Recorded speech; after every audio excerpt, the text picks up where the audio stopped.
Well, Bible readers, it is week 23. That means we've got less than 30 weeks to go. We're making a lot of progress. We will almost finish Proverbs this week, where it will wrap up the early chapters that have extended poems about God's wisdom, and we will get into the best known of the book of Proverbs, which is its collection of short sayings.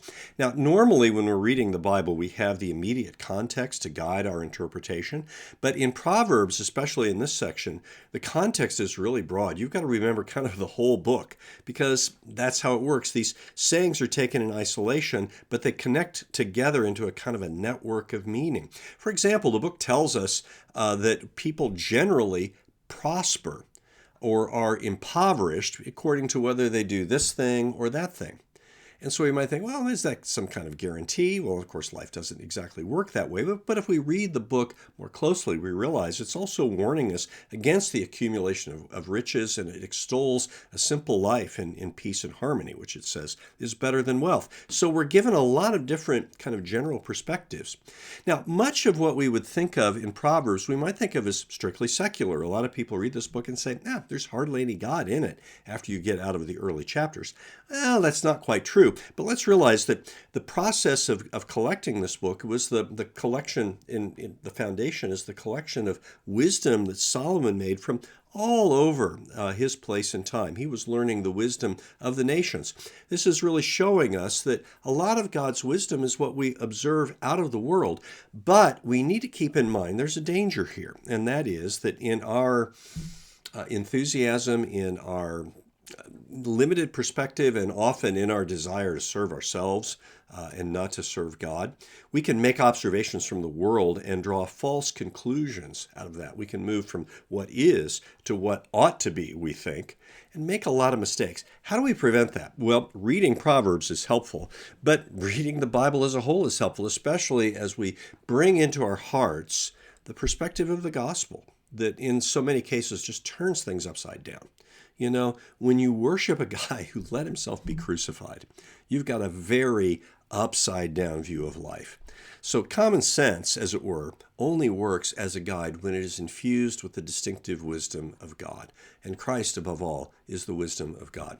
Now, also, we're going to be starting over with the Psalms. You will read through the entirety of the Psalms and begin again.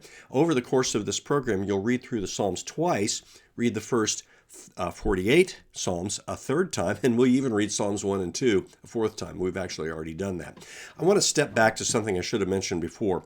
Psalm 137, which we read a couple of weeks ago, is really, really troubling. So troubling that it's rarely read publicly in church. This is the psalm where people say, that they want someone to come and dash against the rocks the infants of the Babylonians who have taken Judah captive. Now, I do not like reading the psalm. It is very disturbing. And we might ask, what is this doing in here? Is it endorsing this kind of thing? Well, no, it's not. God has already said it's his intention to bless the nations, not to crush them.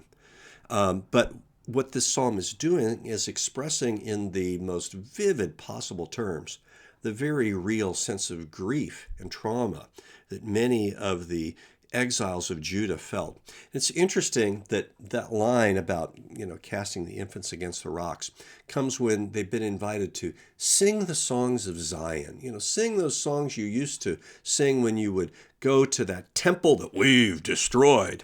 Let's hear something of that. Well, if you did that, you'd be singing in Hebrew, and you'd be singing in a language that your captors wouldn't understand.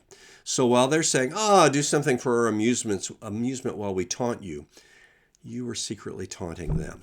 It's a very raw expression, but let's remember how it's an expression that comes in the middle of a psalter that is also saying when God fulfills his promises, he's going to make himself known to all the nations, just as he promised to Abraham, just as he is doing in Jesus Christ. Okay? Happy reading, you all. Imbibe the wisdom of Proverbs, imbibe the worship language in all of its range of the Psalms. Enjoy your reading this week and every week.